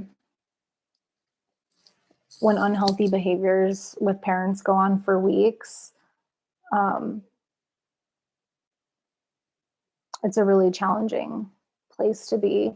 My mom suffered from depression and would withdraw also for different reasons for weeks at a time. It was very painful to experience, very confusing. Thank God, as I have improved upon my mental health, my relationship with my mom is also improving, and we have a relationship today. I'm so thankful for that. I talk with her often, and I enjoy it, and I think she does too. It's taken a lot of time, though, and a lot of work on my part. Processing things with my therapist has really made a difference.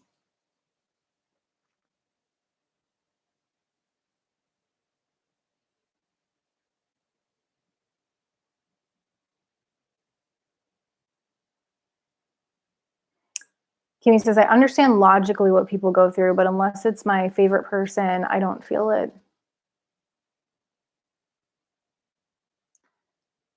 Ben, gun and thanks. But yeah, I just needed to learn uh, was all. I just needed to learn was all. Don't we all? Kimmy, empathy is feeling sympathy. Empathy is feeling, sympathy is sitting through it. At least that's what I always thought. Yeah, I think I've thought something similar. I wasn't really sure. I'd never really given it any thought until my training, and that's where, at least in the peer support specialist realm, empathy is sitting with a person and sympathy is feeling for a person. So that's why when I started reading Mo's perspective, I think our perspectives are just flipped, where he thinks it's the opposite, probably because there's a connotation with the word empath and people, absorbing other people's emotions, would be my guess.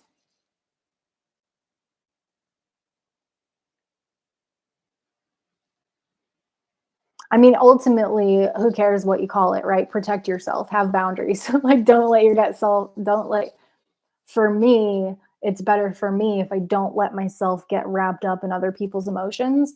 I can be there with them and support them, but I don't necessarily want to absorb their emotion. So I think we're all saying the same thing. We just use different words, and that's fine by me.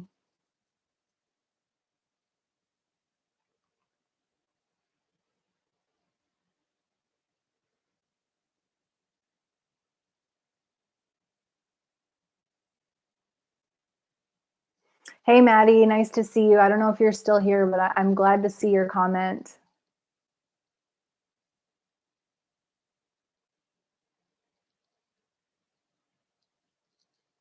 I'm flashing forward.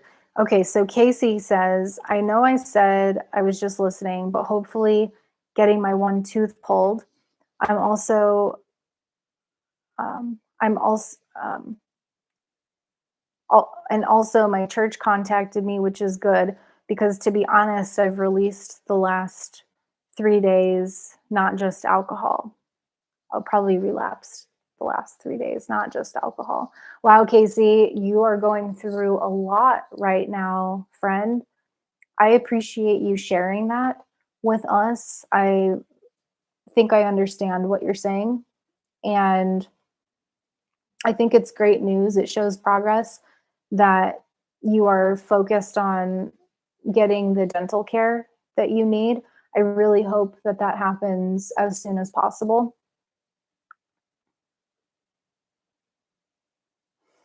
And I think it's great that your church reached out to you. I mean, the more supports we have in our network, I think the better off we are. Um, I think I think in terms of the past few days, it's hard. It's hard. You're not alone. Like there's other people in the chat who have gone through similar experiences in the past week or so with the New Year's holiday.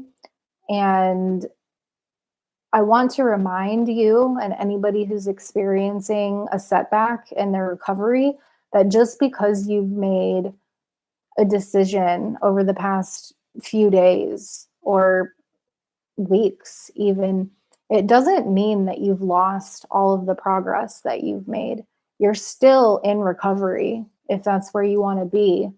And so, so my hope for you would be that you give yourself some credit for all the work that you've done and hop back on the horse if that's where you want to be. I think when we're hard on ourselves, it makes it more difficult. It's like we carry all these weights. We're trying to hop back on a horse, so we're weighted down. Just drop the weights. Just drop the weights. Go easy on yourself. Be nice to my friend Casey. That's you. Be nice to you.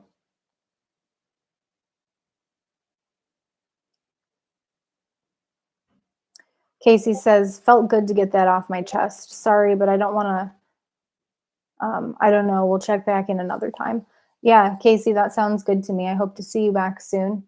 And I'm here with you. You've got a bunch of people who really care. And I'll be here.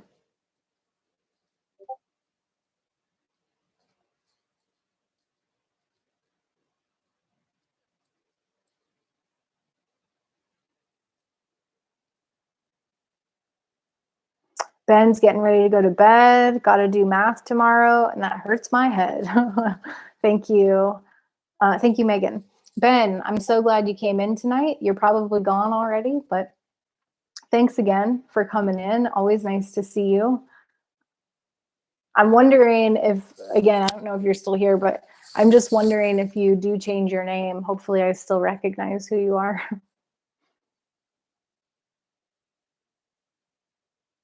I gotta look at your photograph. Okay.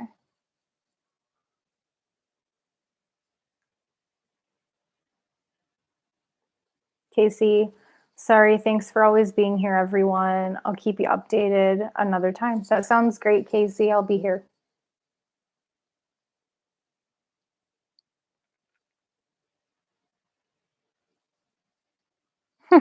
Mo, have sympathy for the like button.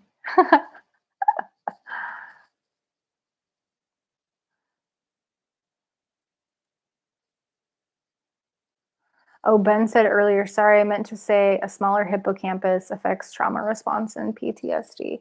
Yeah, I think the hippocampus is the part of the brain my therapist told me shrunk if you smoke marijuana. But I've since heard, I think it was G who told me that it only shrinks if you're before or younger than the age of 25.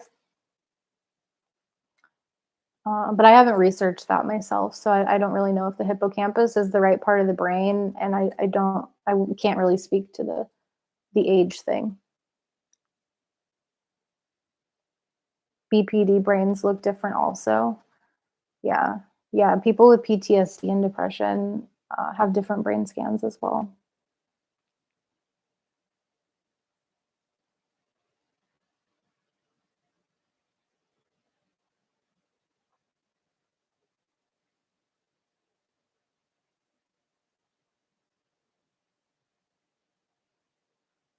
Okay, so Mo said compassion is having love for people in difficult situations, being present with people. I agree with that.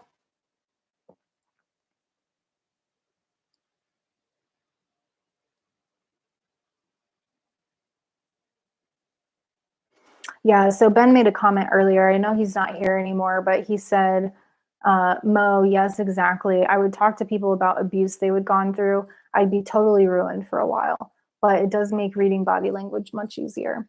Yeah, I'm happy that with peer support, I don't talk about traumatic details with people. In fact, it's appropriate for me to steer clear of having conversations like that because I'm not trained to be able to help them process those types of things. It's called secondary trauma, actually, where you are traumatized as a byproduct of hearing a traumatizing story from somebody. And we need support for that. Like that, in that case, like in peer support, if I encounter secondary trauma, I have to then go to my supervisor, talk with them about it. I have to go to my therapist, talk about it, get that off my chest because that would crush me.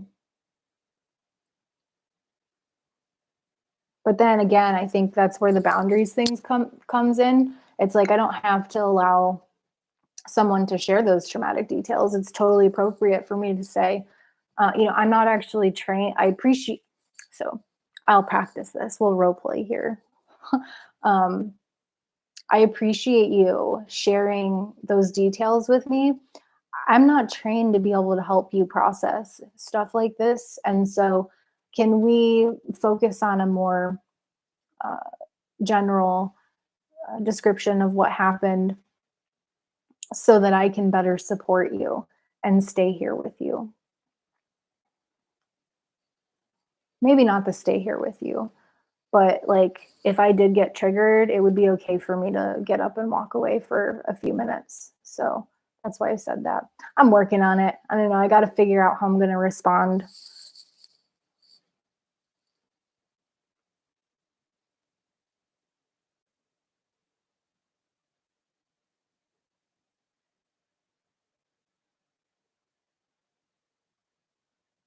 Megan, addicted to chaos, cleaning up other people's problems and void of your own, a discussion I've had with my therapist. Right. I think probably at a few at the very least, and most at the very most people in this chat can probably relate. Not everybody, but I can relate. You know, I certainly can't speak to everybody, but Mike says, Meg, the purple people eater. I think, Mike, what you meant is the purple peeper eater.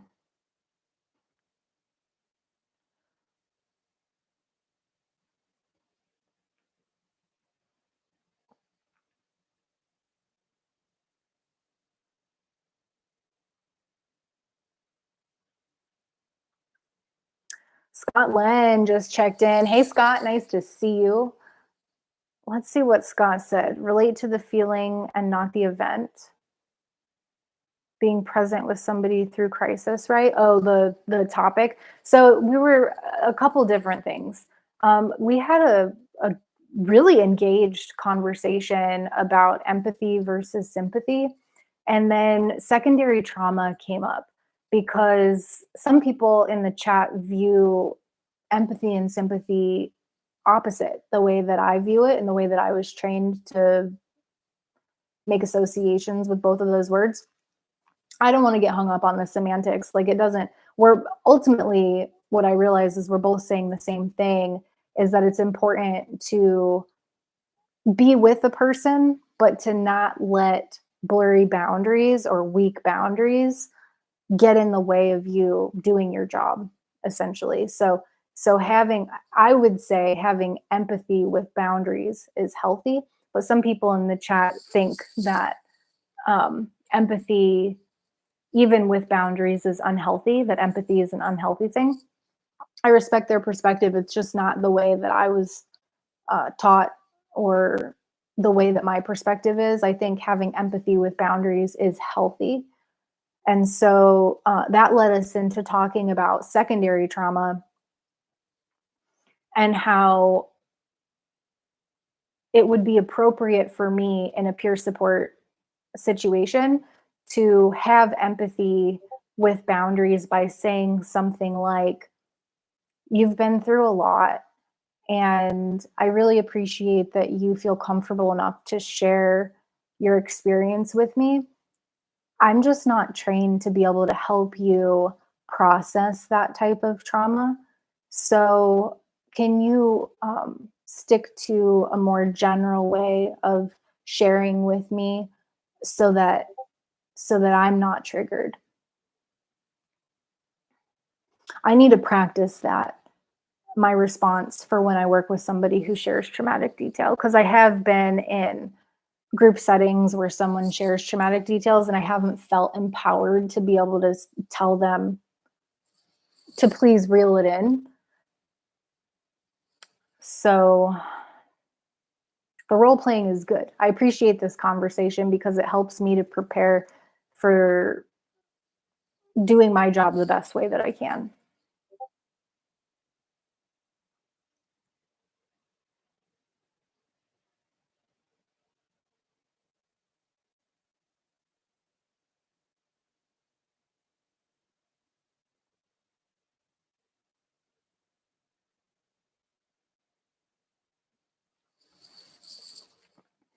Okay, so I'm seeing Tala just popped in. Tala says, not doing a live stream tonight, but if y'all would like to join the jam room at 8 o'clock, that would be dope. So, okay, there's a couple things going on. What time is it? 8 o'clock Pacific Standard. Okay, that gives me a good timeline. It's almost 7:30 here. Tala is going to be starting his jam room session at 8 o'clock p.m. Brandon is going to be going live after this also. So if you're in the mood for some music, maybe you want to check out Tala's place. I think somebody posted a link. Yeah, Morrison posted a link. Thank you for doing that, Mo. I appreciate you. And if you're interested in hearing about where Brandon's at and his recovery, Brandon's going to be going live over at Brandon's Recovery. That's the name of his channel. They're both actually spiritual type channels. They're both scripture based. They're both into the Bible. So if you're into that type of thing, one of the two routes might be a good fit for you after this, if you want to keep the party going. It sounds like Brandon's going to be more of a forum kind of like this, where he's talking about his experience, whereas Tala is going to be doing a jam session, playing music. So whatever tickles your fancy, if that sounds good to you, then mosey on over. I am going to start thinking about landing this plane. Since Tala is going to be going on at 8 o'clock, I want to give myself and y'all some time to refuel, recharge before the festivities commence. Want to have a drink. Oh, I didn't even read the rest of the content that I have for you. So I've got some more for you here. Let me just hydrate so my voice will last for the rest of this stream. I got this ginger and turmeric tea from Trader Joe's, and it's just So good. Organic. Praveen in the house. Praveen, you walked in about 10 minutes ago. I'm just seeing it. Thanks for being patient with me as I work my way through these comments. Praveen says, just got off work after a really long day. Too tired to make a video tonight, but we'll make one in the morning. Well, Praveen, thanks for the update. I'll definitely be looking out for that. And just like Timothy Ward said, yeah, he said saw you on Timothy Ward's stream earlier. It was a great day today. Yeah, it was nice to see you over there, Praveen. And just like Timothy Ward said, we'll be coming through. I subscribed to you, so I'm waiting for you to put out that first video, man.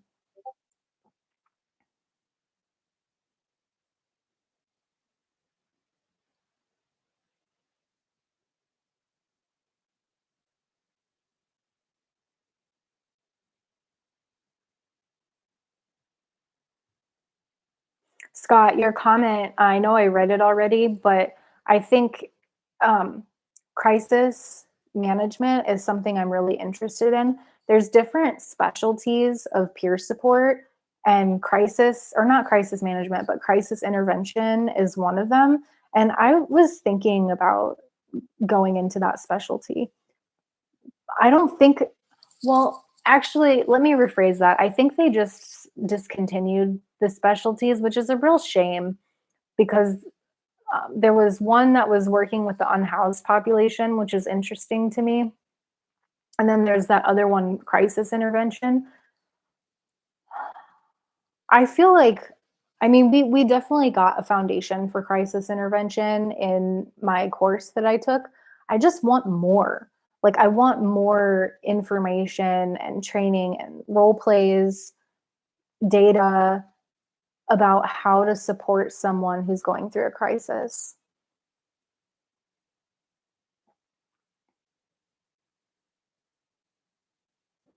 Praveen says, I might have too much empathy for others that I sometimes let others take advantage of me. I was talking about that earlier, Praveen, and you are not alone in that. That's something that's happened to me many times. It's what landed me in the safe house, actually. I'm happy to report, and I know I feel like I keep harping on this, but like I can't express enough that working with a therapist has allowed me to discontinue behaviors that didn't serve me anymore, to recognize that I'm going down the path of doing them, and to replace old behaviors with new behaviors that do serve me.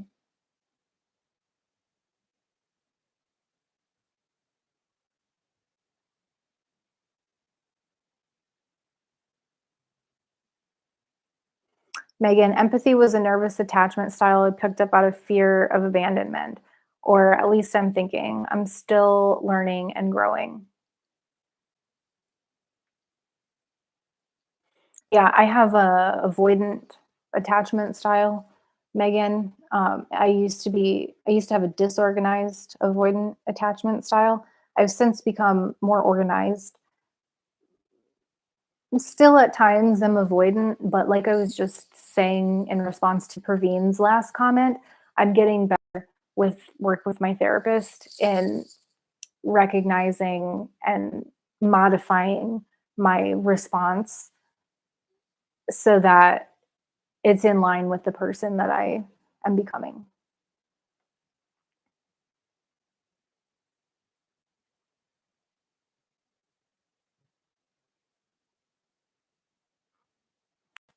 Jamlink, Praveen, nice to see you.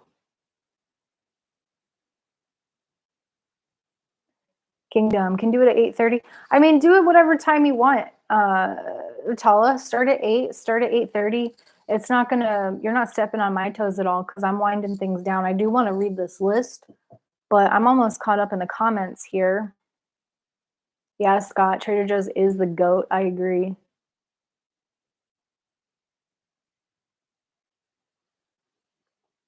Israel Today. I wonder what that was all about. I'll be looking forward to hearing what happened, Megan. Megan, I had to make the decision to shut my feelings off. Once you go down that road, it isn't easy to access your feelings. but it is super important in my line of work to protect oneself. 100%. Absolutely. I think in any line of work, it would be important to protect oneself.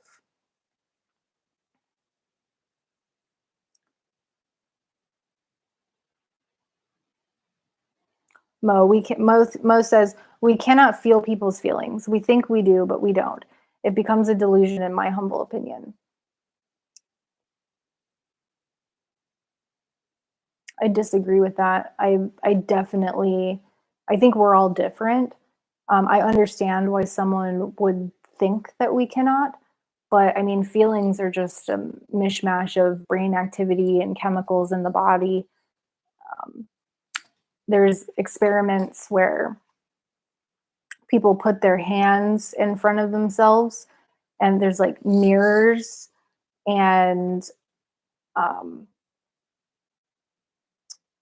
or like they put one hand in, and then they know that it like there's another hand. I don't know if I'm telling this correctly, but it's like somebody else's hand, or it's a fake hand, I think that's what it was. It's a fake hand and their hand in this box, and like the experimenter comes in with this hammer and hits the fake hand. The person knows it's not their hand, but the electrodes on their brain still pick up the feeling of the pain, even though the person didn't actually experience the pain. And I think the experiment was recreated with somebody else's hand too. So you watch somebody's hand get hit by a hammer, and your brain lights up just as if you were the one who was um, undergoing a painful stimulus. Very interesting experiment.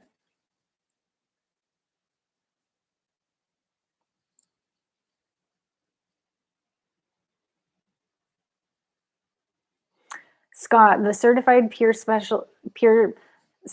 Oh my gosh, talking. Let me have some tea really quick. The certified peer specialist class I'm in is challenging me so much. You may not get a certificate because it's Minnesota, but if you're looking for the experience, I would recommend it.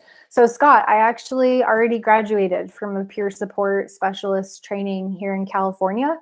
I don't know if Minnesota has the out of state reciprocity for my certificate, but I absolutely loved the course. I would recommend it to anybody who's interested. It was truly life changing. I don't think it's obvious that not everybody agrees with the techniques and principles that we learned. But for me, I'm very comfortable with them. I agree with them. Everything seems spot on to me in terms of the way that I show up to provide support. So, Scott, super cool that you're undergoing that training. I am so happy for you. Keep me posted. I want to know. I want to know how the class ends up turning out for you.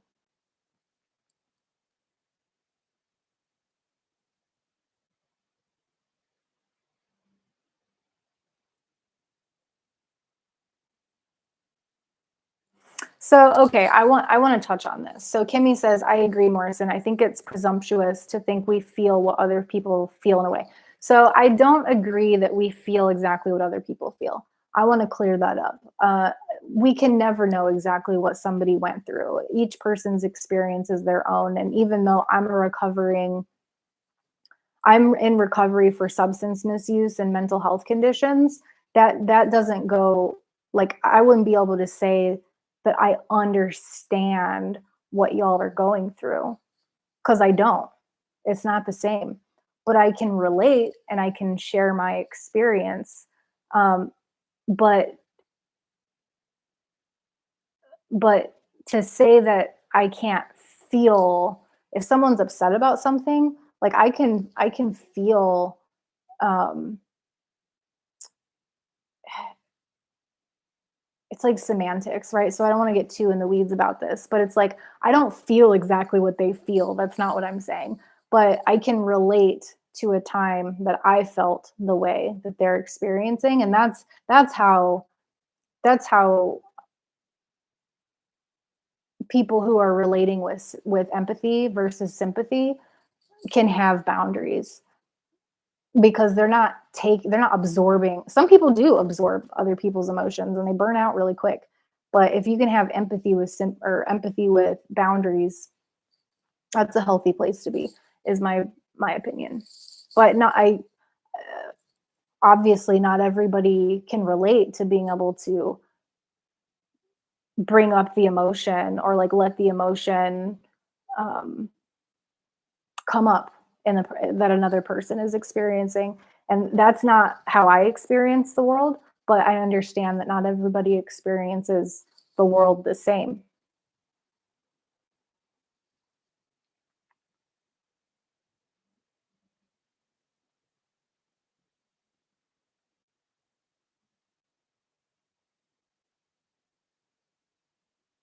Megan, thanks. I like what you shared about being present with compassion, Mo. Yeah, I liked that too. I agree, Megan. Scott, it's making me work through my biases and awareness when working with others has been hard but fulfilling.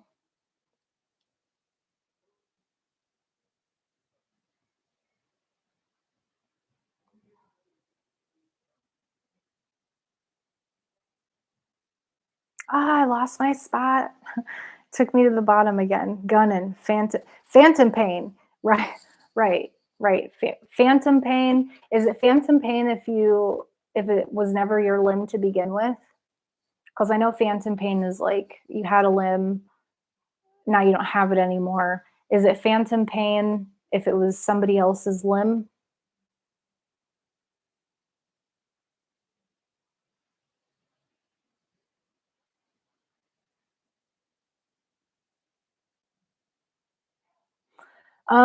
So Kimmy, that's the definition of empathy though, right? Empathy isn't relating. No, empathy isn't relating, but you can have empathy and relate at the same, like you can have empathy, sit with somebody and then share a lived experience.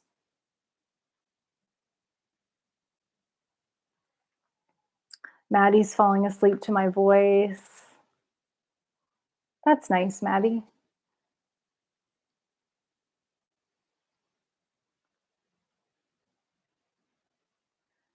Mo, we can say we have experienced similar pain, but everyone is different. Until one heals themselves from their pain, they're no good to anyone else. The strongest position is compassion. I think, Mo, that we're saying the same thing. We're just using different words, and I'm okay with that. Yeah, and I agree. We can't feel exactly. Nobody, even somebody who's in recovery from alcohol and marijuana use, like doesn't know exactly what I've been through because I've got all these other things. I've got PTSD, depression. Like there's nobody in the world who has been through what I've been through. Just like there's nobody in the world who's been through what you have been through. So I'm not. I'm certainly not saying that empathy is to feel what someone else is feeling, although that's what some people view empathy to be, and that's okay with me. To me, empathy, like to me, my perspective is that empathy is sitting with someone, whereas sympathy is feeling for someone. So it's semantics. We can agree to disagree.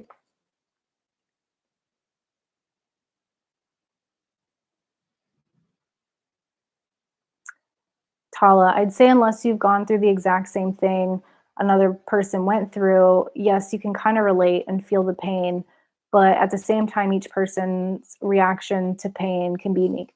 Yeah, I agree, and I don't think that anybody can truly understand, but we can relate by sharing our own lived experience.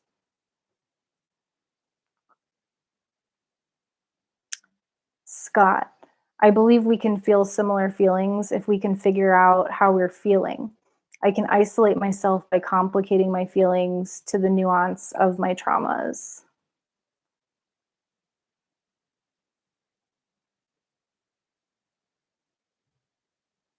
What time is it? It's 7:39. Okay. I still have to read that list. Okay. Up, Loyal Tangi in the house. Hey Loyal, nice to see you here. Welcome.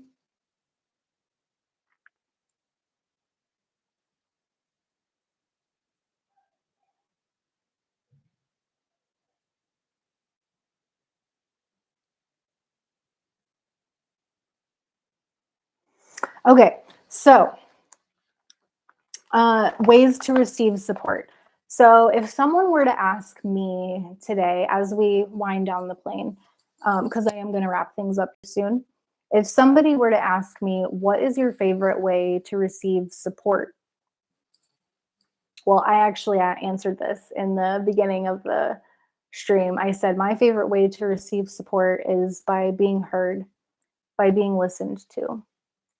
And there are other ways, and I thought this was a very well put together list. So, obviously, the ones that stand out to me based on my answer are family and friends. Obviously, they're going to be the ones to listen to me. Oh, and I got these, by the way, from the SAMHSA website, which I will link in the description of this video if you want to access the exact articles that I pulled this information from.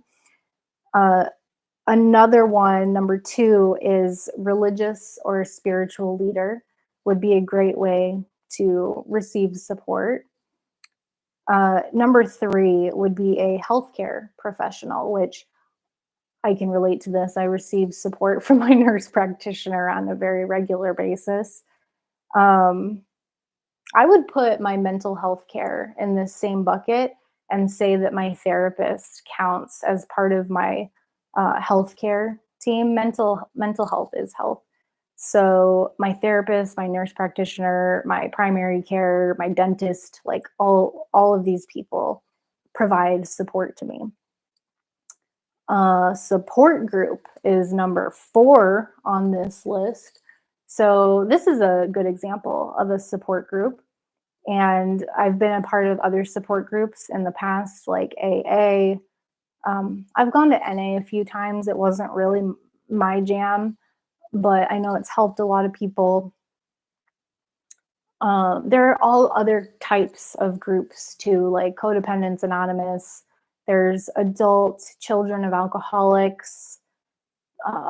There's things like Al-Anon, all kinds of support groups. I mean, I think there's over 100 different spin-offs of AA, like different 12-step programs. So I could talk about support groups for a long time, but I think you know what a support group is. And we are talking about having a support group for recovery on Thursday. I think 5 o'clock p.m. is the time that we decided on. Although some people have said it might be later, we might just start with it being at 5 o'clock and then go from there if there's another time that happens to work best for the group. So keep an eye out for I'll put it on my community tab with a link to the Discord. It's been shared here already. But yeah, so support groups are a great way to receive support. And then the final thing on this list, number five, would be helplines. I have used this before myself, and I have suggested that it be used. It's not always helpful to everybody, but it has definitely been helpful to me, and that is to call 988. They are a crisis hotline, but you don't have to be in crisis. It's crisis and suicide prevention, but you don't have to be in crisis or like on a bridge or something somewhere in order to utilize this resource. So 988, you can text it, you can call it.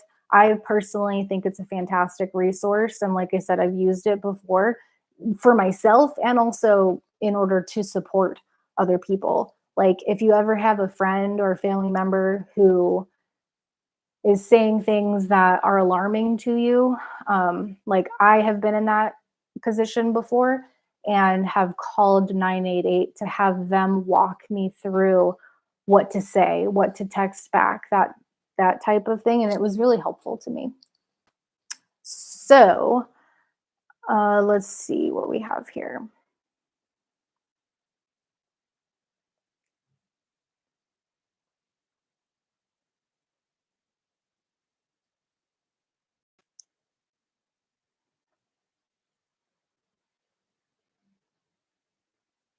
Megan, in this instance, I've misplaced my vape.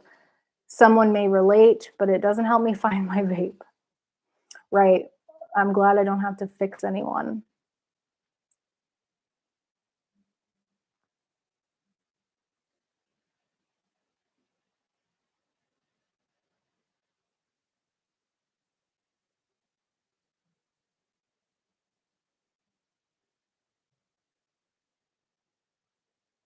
Good night, Megan. Thanks for coming in. Okay, y'all. So that is what I read tonight. I would encourage, or not encourage you, because like what you do is none of my business, quite frankly. But for me, I am focusing on, like I said in the beginning, increasing the number of people in my support system that are willing and capable of providing me the type of support that I want. And in turn, I want to be able to provide the type of support that they want. Now, all of the different techniques that we talked about, everybody's different. And what works for one person might not work for the other person. Something that came up tonight was hugs. Like I want hugs from some people, but not from all people. So we're all different. I think it's important to honor our differences and allow people the space to um, ask for what they need and receive what they need. And I think it's a skill to be able to read what people need. It's like not everybody needs the same thing. And so to ask them, like that one technique that we talked about, asking someone what kind of support they need is a fantastic question, because we're all different and what works for me might not work for you. And the answer that you give to that question might be completely left field in terms of the way that my brain is wired. So that is what I have for you. Let's see.